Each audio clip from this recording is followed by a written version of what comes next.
Allez, les amis, donc aujourd'hui, deuxième intervention, secteur la zone de montagne à Champigny à côté d'Angoulême. Alors là, comment vous dire, c'est une intervention qui me fait péter un plomb, je vous explique pourquoi. Bon, il y a de la rubalise, ok, très bien.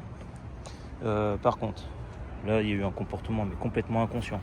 En fait, il y a des paysagistes, ils sont venus tondre. Quand ils sont venus tondre, ils sont arrivés à proximité de cette plaque. Et bien évidemment, vibration à proximité, les frelons sont sortis, machin, enfin ça a failli bombarder tout le monde. En plus, voilà, on est sur une grande enseigne connue, les gens passent en drive ici, enfin bon, bref, le bordel. Donc il y a le gérant qui vient, il dit il y a un nid de frelons, machin, et puis il y a sa collègue, directrice, je pense, ou quoi, elle dit ah bon, t'es sûr? Donc du coup, il vient, il tape avec sa chaussure sur la plaque, donc du coup, il s'écarte, bien évidemment, et là, une cinquantaine de frelons et tout. Et cette dame, qu'est-ce qu'elle a dit? Elle dit oh, me t'inquiète pas, je connais quelqu'un, il a une tenue, mais au pire, on va y aller avec une bombe. Mon Dieu, mais arrêtez avec les bombes, sans déconner. Mais c'est ce que j'expliquais aux responsables tout à l'heure. Je dis moi, quand mon camion tombe en panne, je mets pas les mains dedans, je suis pas mécano, quoi. Donc s'il vous plaît, arrêtez avec ces bombes de 6 mètres, bombes professionnelles, tout ça. C'est des conneries, parce que déjà les ponts travaillent à la poudreuse. Donc voilà, et à cette saison, chacun son boulot. Donc du coup, bien évidemment, il y a eu une picouse, hein, donc bon, ça s'est bien terminé. Voilà, vous voyez ici le frelon asiatique sous une plaque extrêmement vicieux.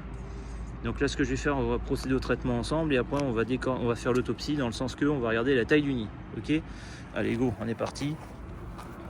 Donc franchement, voilà, arrêtez d'aller dans des magasins de bricolage acheter ces putains de bombes de merde. Franchement, est-ce qu'une vie vaut 100 balles? Enfin, au bout d'un moment, faut arrêter, quoi.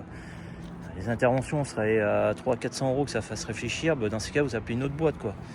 Mais pas de... Donc là je suis en train de mettre l'aiguillon à l'intérieur, voilà. Voilà, posant d'en mettre une tonne. Donc là je viens de faire le traitement. Ouais, donc je pense que j'ai touché, hein, c'est en train de danser la lambada. Voilà. Voilà.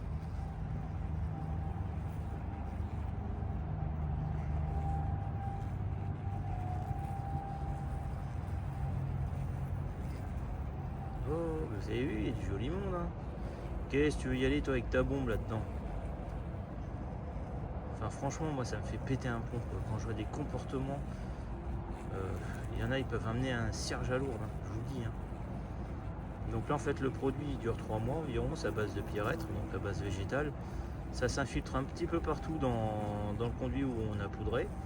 Et tous les frelons qui sont dedans, ils sont condamnés, malheureusement, et tant mieux pour eux, parce que j'ai aucune pitié contre ce frelon-là.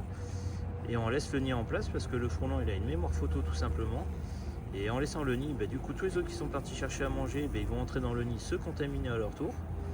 Et comme ça, en fait, on tue toute la colonie. Et si je ferai un poudrage et que derrière j'enlève un nid, bien évidemment, ce qui va se passer, c'est que là, eux, s'ils n'ont plus de nid, ils vont être hyper furax. Et en plus de ça, ils peuvent piquer les gens tout autour, vu qu'ils n'ont plus le nid. Et surtout, c'est qu'ils peuvent éventuellement recommencer un nid au même endroit ou à côté. Donc, d'où l'importance que quand on fait un traitement, on laisse les nids en place pour ça, pour tuer toute la colonie. Bon, là, ils sont un peu en PLS, les clients. Ce qu'on va faire maintenant, c'est que je vais regarder l'état du nid, je vais élever la plaque. Donc, j'ai quand même pris double pantalon renforcé. J'ai pas mis la grosse tenue. J'ai pris une simple petite vareuse qui suffit amplement là, parce que là, je viens de faire le traitement. J'aurais pas fait le traitement, j'aurais pris la grosse tenue pour vous montrer. Mais là, j'ai effectué le traitement, donc le plus gros est soigné. Vous avez vu tout ce qui arrive? Voilà, donc imaginez-vous tout ça si j'enlève le nid. Et en plus j'ai les gants anti-frelons. Donc là maintenant ce qu'on va faire, on va lever la plaque gentiment et on va regarder l'état du nid.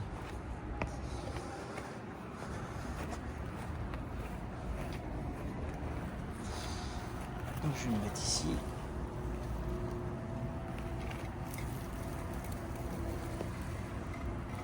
Oh, regardez.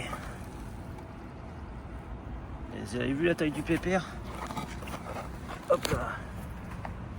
Donc là ce que je vais faire un deuxième traitement, je vais piquer carrément dans le nid. Hop là.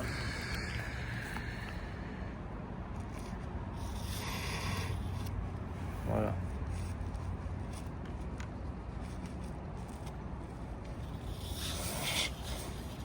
Voilà, comme ça là au moins on est sûr que j'ai shooté dedans et dehors. Donc voilà la patate qu'il y avait à l'intérieur. Voilà. Alors ça c'est une configuration classique mais qui est très vicieuse. Hein. Voilà. Donc ça c'est un nid, il a un bon mois hein, à peu près à l'intérieur. Donc on va laisser tout ça tranquillement se poser. Tous les niakoués là, ils vont se contaminer à la poudre. Et c'est extinction des feux. Voilà. Donc pour résumer, les bombes c'est de la merde. Franchement, renseignez-vous auprès d'un vrai professionnel. Hein. Des interventions comme ça vous coûte pas 200 balles. Donc, et au moins, on travaille en toute sécurité et chacun son travail. Ok les amis, donc soyez prudents. Hein, parce que malheureusement, ça peut finir sur des décès. Il y a une cinquantaine de personnes tous les ans qui meurent à cause du frelon juste pour une bombe. Je pense qu'une vie vaut pas une centaine d'euros.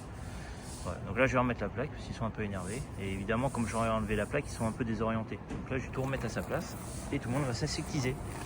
Voilà, bon, j'espère que cette vidéo vous a plu et puis à très bientôt pour de nouvelles aventures.